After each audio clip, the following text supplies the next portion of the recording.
kong latin kêu aku tha atai dia lâu mấy người tây nang mu lâu rap mấy tiếng bị tây akan tu kam mấy tiếng bị kê ai nhịp thay nhí nang latin anh này dia lâu mấy người tây nang mu lâu rap mấy tiếng bị tây akan ni kam mấy tiếng bị kê nang rui sa lâu mấy người tây in tao ngan mo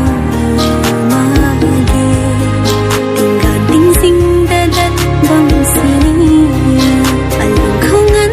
mây tu mây ma alung khâu ca man ti kung lao po ding the arab ma chung ka goi na hai ka jaga phun ling amma anai ram je mu lo rio ka gan vi nam nan a kan tho je mai le lo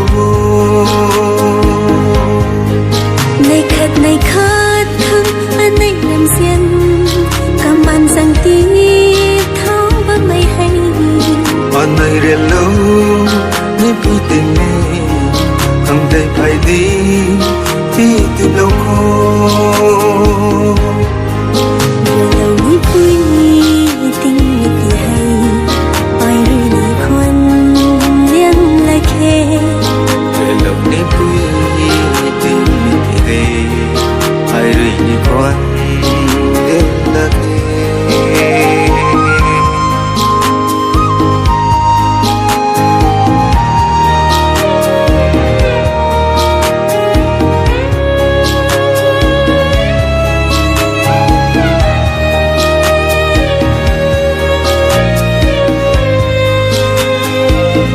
kong latin kêu aku tha